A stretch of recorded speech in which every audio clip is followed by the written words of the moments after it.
Well, it's for education and for preservation of military history. So I was a teacher for 40 years, mostly in Horsham. Spent a quarter of a century at Horsham College, Horsham High and then Horsham College. And the military history is obviously, I'm really passionate about the First World War and preserving that, and did a lot of research into it. Phil and I wrote the first guidebook to Gallipoli that came out in modern times in 1989, and now there are a dime a dozen guidebooks to Gallipoli, but they weren't then. And so since then I've sort of become very passionate about the First World War and taken tours, especially from Western Victorian people, to the Western Front, and then a couple of years ago to Gallipoli and the Western Front, and they're exploring where their grandfathers and fathers served and things like that. And the education part of it, I don't really know why I've been honoured with this award. It's a terrific honour, but I was always passionate about teaching, and especially the preservation of history teaching. So I think that's what's made it happen. And I've retired. I retired in 2015, but I still work in education part-time. So it's been through periods where it's almost been wiped off the curriculum as a subject, and I fought to get that reinstated as history.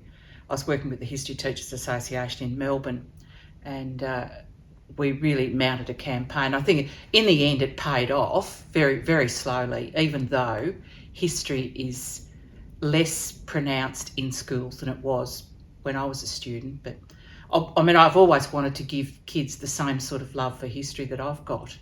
So it's absolutely essential. Well, I started teaching at Hopeton. That was my where I started my teaching career in 1976. And I spent a lot of time in Horsham, taught in London as well.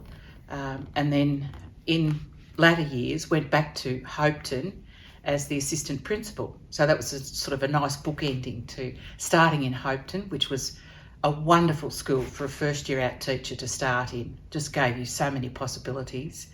And then ended up being assistant principal there and retiring from there. So I feel like Hopeton's sort of bookended my teaching career. Thinking, when I was first offered the award, and I thought it was a joke at first, someone from my past has come in to make a joke about it, but I do feel terribly honoured about it. And I thought that there were two people in particular who I wish were alive to see it today, and that's my father and my mother-in-law.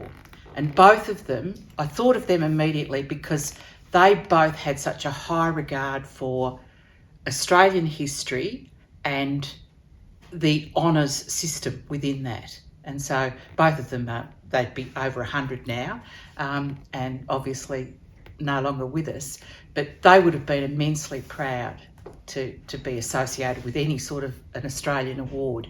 So I felt that was very important to me too. And no doubt they had a huge influence on being raised by a father who thought those things were important, and then marrying into a family where it was also important.